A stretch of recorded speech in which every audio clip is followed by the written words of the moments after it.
Carissimi amici, di nuovo buongiorno e bentornati. Allora, come vedete non sono la mia consueta, diciamo così, divisa da cucina, perché il video l'ho fatto ieri, ma sia per impegni professionali, ma soprattutto per i lavori che stanno facendo qui sopra e sembra che stiano facendo dentro casa mia, non ho potuto registrare normalmente il video come faccio di solito e allora ho dovuto attendere una giornata. Ma comunque lasciamo perdere. Quello che vi presenterò oggi è lo strudel di mele. Questo meraviglioso dolce che arriva dall'Austria, o più precisamente dall'impero austro-ungarico, che comunque viene fatto anche in Italia.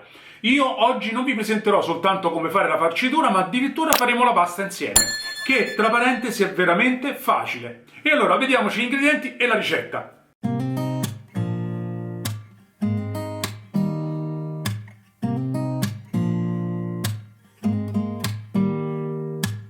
Don't need someone to save me, no, and don't come running to blame me. E allora cominciamo proprio a fare questa pasta, che viene chiamata pasta matta oppure pasta per strudel. Cominciamo nel mettere dentro una ciotola la farina e il sale. Aggiungiamo l'uovo e un cucchiaio di olio di semi e mescoliamo fino a quando i liquidi non siano assorbiti. A quel punto mettiamo anche 40 g di acqua tiepida e continuiamo a impastare fino a formare un panetto liscio e regolare. Say you're sorry, 'cause if you're gonna leave me, then just do it. Don't take it slow, don't be gentle, no, I just gotta. Ungiamo poi la ciotola con un filo d'olio di semi.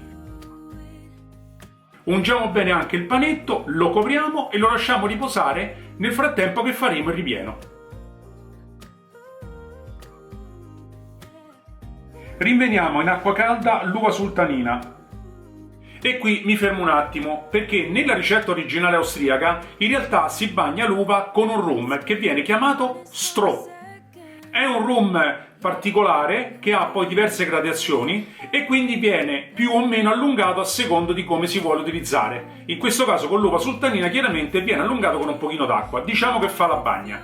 Però, visto che il mio strudel lo mangiavano anche dei minori, io a questo punto ho preferito bagnarlo con l'acqua calda. Ma se volete, voi potete sostituire questo rum con un qualsiasi altro tipo di rum.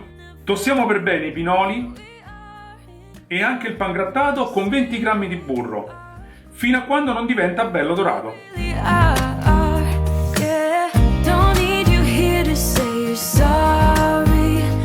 Per quello che riguarda il vero ripieno, io utilizzerò le mele golden, sono un pochino più dolci, a me piacciono di più. Però se volete invece un gusto un pochino più, diciamo così, aspro, potete utilizzare la Renetta o la Granny Smith. Sbucciatele. Togliete il torsolo e fatele a fettine, non troppo grandi, mi raccomando. Poi aggiungete metà del pangrattato tostato in precedenza. Questo servirà ad assorbire i succhi della mela, la scorza del limone e un cucchiaio del suo succo, la cannella, sapore unico di questo meraviglioso dolce, l'estratto di vaniglia o la vanillina se non l'avete, e lo zucchero. Mescolate e lasciate riposare mentre stendete la pasta. Per stendere la pasta avrete bisogno non solo del piano di lavoro, ma anche di un canavaccio che sia di misura minimo 80x50 e infarinatelo per bene. Mettete la pasta e datele una forma rettangolare con le mani, poi stendetela con il mattarello creando un rettangolo di circa 50x30 cm. La pasta va stesa molto sottile, però è anche molto elastica e resistente. Spennelletela con del burro fuso, ma lasciando i bordi liberi di almeno 5 cm per lato.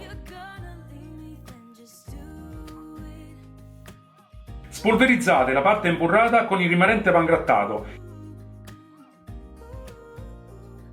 e poi mettete le mele, l'uvetta scolata e strizzata e i pinoli tostati. L'uvetta e i pinoli preferisco metterli separatamente perché se li metto all'insieme delle mele all'interno della ciotola mi vanno a finire tutto in fondo e poi quando vado a distribuirli non viene in maniera regolare. Ora la fase più delicata.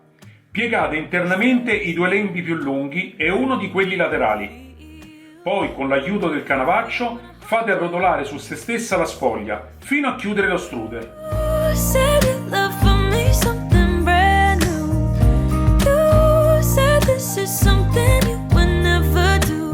Mi raccomando che la chiusura sia sotto, anche perché poi si sigilerà naturalmente durante la cottura. Who you really are, yeah. Don't need you Ora, con molta attenzione, ponete lo strudel su una teglia con carta da forno. gonna leave me, then just do it. Don't take it slow, don't be gentle. Spennellate con il rimanente burro fuso la superficie dello strudel e infornate a 200 gradi per 30-35 minuti. Una volta lasciato intiepidire, spolverate con zucchero a velo. Just do it.